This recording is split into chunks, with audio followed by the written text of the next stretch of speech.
ایران امریکہ مذاکرات کی کوریج کی قومی اور بین الاقوامی میڈیا کے نمائندگان اور تجزیہ کار اسلام آباد کے جناح کنونشن سینٹر میں موجود ہیں، اور جے ایل این کے ڈپٹی بیورو چیف اعجاز احمد نے سابق سفارتکار جوہر سلیم سے گفتگو کی ہے۔ ان کا کیا کہنا تھا، آپ کو دکھاتے ہیں۔ ناظرین السلام علیکم، میں ہوں اعجاز احمد۔ میرے ساتھ اس وقت موجود ہیں سابق سیکریٹری خارجہ جوہر سلیم صاحب۔ بہت ہی طویل تجربہ رکھنے والے ڈپلومیٹ ہیں، بڑی کروشل موقع پر دنیا کے مختلف ممالک میں خدمات انجام دے چکے ہیں، اور پاکستان میں اس وقت بڑا موقع ہے۔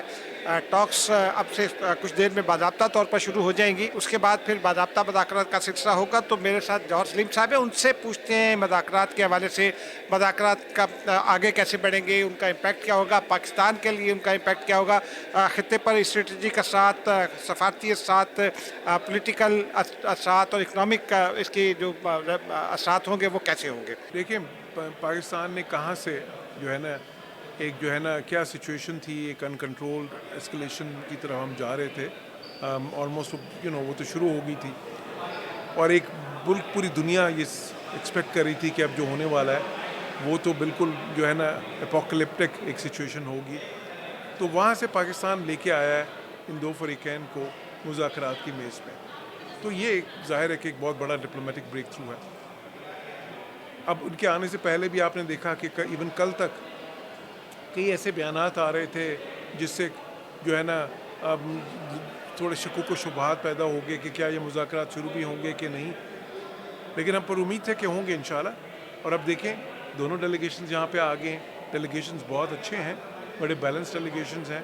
ایران کی سائڈ سے دیکھیں تو ان کے جو اسپیکر ہیں محمد باقر کلباف جو ہیں، یہ بیسیکلی ایران کے سسٹم میں اسپیکر بہت ہی اہم ہوتا ہے، وہ جو باقی پارلیمنٹری ڈیموکریسیز ہیں ان سے زیادہ ایک منفرد وہ جو ہے رول ہوتا ہے اسپیکر کا، اور اسٹیبلشمنٹ کی بہت سپورٹ ہوتی ہے اسپیکر کو وہاں پہ۔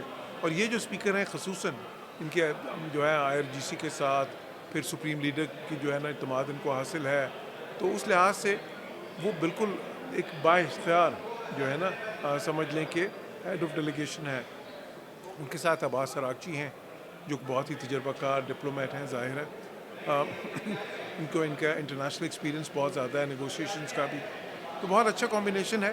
دوسری طرف امریکہ کا اگر آپ دیکھیں تو اسٹیو وٹکوف اور جو ہے جو کہ بہت ہی ویسے تو ریئل اسٹیٹ سے ان کا تعلق تھا لیکن بہت ہی ان کے قابل اعتماد مشیر ہیں، پریزیڈنٹ ٹرمپ کے بہت زیادہ اعتماد ان پہ کرتے ہیں، ان کو ہر نیگوشیشن میں آپ نے دیکھا ہے کہ ان کو ڈالتے ہیں۔ پھر جیرڈ کوشنر تو ان کے داماد ہیں، ان پہ ظاہر ہے وہ ابراہم اکارڈ سارے انہوں نے کروائے تھے جیرڈ کوشنر نے، تو یہ دونوں ہیں۔ اور پھر ان کے اوپر جو ہیڈ آف دا ڈیلیگیشن ہے وہ ظاہر ہے vice president J D Vance. اب ظاہر ہے جے ڈی وینس جو ہیں دیکھیں ان کی جو اہمیت ہے، ایک تو وائس پریزیڈنٹ ہے، پھر وہ یہ ہے کہ کیونکہ وائس پریزیڈنٹ ہیں وہ اگلے پریزیڈنشل کنٹینڈر بھی ہوں گے، تو یہ عین ممکن ہے، اس چیز کی پاسبلٹی ہے کہ وہ امریکہ کے اگلے صدر ہو سکتے ہیں اس کے بعد، ٹرمپ کے بعد نا، تو ان کی وہ والی اہمیت بھی ہے۔ پھر اس کے علاوہ یہ بات بھی ہے کہ وہ اس جنگ کے خلاف تھے، وہ ان لوگوں میں شامل تھے جو اس جنگ کے بہت خلاف تھے، اور انہوں نے اس کا برملا اظہار بھی کیا۔ لیکن 5 پوائنٹس ہیں جس پہ ایکچولی بات ہونی ہے نا، جو مشکل ہے وہ کیا ہے، وہ ظاہر ہے ایک نیوکلیئر جو ہے نا ایشو، جو کہ ظاہر ہے کہ کرکس آف دا پرابلم ہے، اس کے اوپر ہے۔ پھر امریکہ کے پوائنٹ آف ویو سے ایران کی جو جس کو وہ سمجھتے ہیں مداخلت جو ہے اس خطے میں، اس کے بارے میں ہے۔ پھر اس کے بعد اپنا ہرمز کے بارے میں کہ جس کی پوزیشن اب کیا ہوگی، ایک پرماننٹ اس کا جو ہے نا حل کیا ہوگا۔ پوائنٹس بہت لیندی ڈسکشن مانگتے ہیں، تو آپ سمجھتے ہیں کہ آج کنکلوڈ ہو جائیں گے مذاکرات؟ میں سمجھتا ہوں کہ یہ کوئی اتنے آسان مذاکرات نہیں ہوں گے، جو ہے اس میں جو ہے نا بڑی ٹف نیگوسیشنز ہوں گی۔ دیکھیں پریزیڈنٹ ٹرمپ تو کہہ چکے ہیں کہ ایرانین بڑے ٹف نیگوشیٹر ہیں۔ ابھی دیکھیں ایران نے ایک اور مطالبہ کر دیا ہے کہ ان کے $7 بلین جو ڈالرز ہیں وہ فوری طور پہ پہلے فریز کیے جائیں، پھر وہ بات کریں گے۔ تو یہ آسان نہیں ہوگا، یہ بڑا چیلنجنگ ہوگا۔ اور دیکھیں پاکستان کا رول تو ایک فیسیلیٹیٹر کا ہے، پاکستان نے وہ کام کر دکھایا ہے جو دنیا چاہتی تھی، ابھی بھی پاکستان بیچ میں انوالو رہے گا۔ لیکن at the end of the day یہ تو دونوں جو فریقین ہیں انہوں نے ہی آپس میں ماننی ہے ایک دوسرے کی ڈیمانڈز، کچھ کسی حد تک کچھ لے اور کچھ دے کے، کوئی گیو اینڈ ٹیک کر کے ایک جو ہے نا انہوں نے ایک ہی ڈرافٹ تک پہنچنا ہے۔ اسپوائلنگ فورسز کون سی ہیں؟ اسرائیل کا کیا رول ہوگا؟ بالکل جی، دیکھیں اسرائیل نے تو پہلے بھی اسپوائلر کا کردار ادا کیا ہے بہت بار۔ پچھلے جون کا جو کانفلکٹ تھا ان کا، اس وقت جو جنگ ہوئی تھی اس سے پہلے بھی مذاکرات ہو رہے تھے جس کو اسرائیل نے اٹیک کر کے تو ختم کروا دیا. اس سال بھی جب اٹیک ہوا ہے ابھی بھی جو, تو اس میں بھی دیکھیں اس سے پہلے مذاکرات ہی ہو رہے تھے عمان میں, تو اس کو بھی انہوں نے سیٹل کرایا. پھر اس جنگ کے دوران انہوں نے کئی ایسے ایرانی شخصیات کو اسیسینیٹ کیا جو لوگ سمجھتے تھے کہ مذاکرات کی حامی ہے. تو ظاہر ہے وہ بھی ایک قتل کرنے کا طریقہ ہوتا ہے. انشاءاللہ یہ مذاکرات کامیاب ہوتے ہیں تو ایک تو یہ ظاہر ہے کہ وہاں پہ وہ آہستہ آہستہ چیزیں وہ ریکنسٹرکٹ کرنا شروع کریں گے جو ان کے آئل انسٹالیشن وغیرہ تباہ ہوئے ہیں. ٹریفک بحال ہو جائے گی آبنائے ہرمز سے, تیل کی قیمتیں کم ہوں گی آہستہ آہستہ, تیل وہاں سے دوبارہ اس کی ٹریڈ شروع ہو جائے گی. وہاں پہ جو ان کی اکانومیز کو دھچکا لگا ہے اس کے اثرات کم ہوں گے. لیکن ساتھ ہی ساتھ میرا خیال ہے کہ وہ اپنی سیکیورٹی جو ہے نا وہ اس کو بھی تھوڑا سا ری ایویلویٹ کریں گے اس خطے میں.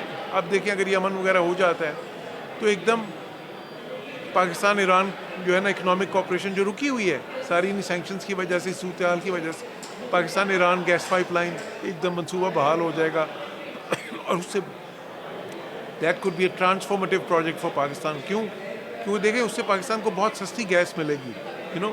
مذاکرات کی کامیابی کی صورت میں ایک تو یہ بتائیے کہ خطے میں اسٹیبلائزیشن فیکٹر یا فورس کون سا ملک ہوگا, پاکستان کا رول کیا ہوگا, چائنا کا, اور رشیا کا رول پھر کیا بنتا ہے؟ چائنا کا رول جو ہے نا وہ عام اس حوالے سے ہے کہ پاکستان کے ساتھ ان کی آل ویدر اسٹریٹجک کوآپریٹو پارٹنرشپ ہے, ٹھیک ہے نا جی. تو اس خطے میں جو ہے نا چائنا کا رول جو ہے ہمیشہ ایک پازیٹیو ایک بینائن رول رہا ہے. ان کا رول یہ رہا ہے کہ وہ ایک اسٹیبلٹی انہینسر کا رول ہوتا ہے, اور ساتھ ہی وہ ان کا رول ہوتا ہے ایک trade and investment promoter, connectivity promoter کا. اچھا پھر اگر یہ ہوتا ہے انشاءاللہ تو چائنا کو مزید ایک جسے کہتے ہیں نا ایک کنڈیوسیو انوائرمنٹ مل جائے گا چائنا کو. گارنٹر پاکستان ہوگا؟ نہیں سمجھتا ہے, دیکھیں گارنٹر اس طرح سے ایک تو کوئی ایک ملک ہو نہیں سکتا گارنٹر, مطلب اگر یہ معاہدہ انشاءاللہ ہوتا ہے جو بھی ہے تو دیکھیں ایک گروپ آف کنٹریز ہو سکتا ہے جو ایشورنس دے اس کے لیے. لیکن یہ بھی ہو سکتا ہے کہ وہ کہیں کہ جی جو بھی معاہدہ ہوتا ہے اس کو یونائٹڈ نیشن سیکورٹی کونسل لے کے جائیں, وہاں سے اس کا ریزولوشن ہی کروائیں, جس طرح غزہ کے معاملات کے اوپر کروایا گیا ہے انڈر چیپٹر 7, تو وہ بھی اس کی شکل ہو سکتی ہے. تو وہ تو ہم دیکھیں گے جیسے یہ سچویشن ایوالو کرتی ہے کہ اس کی کیا شیپ ہوگی یو نو. جی بہت شکریہ. جی ناظرین, آپ نے جوہر سلیم صاحب کی بات سنی. اگلے مہمان کے ساتھ پھر حاضر ہوں گے, اب تک کے لیے اتنا ہی. خدا حافظ.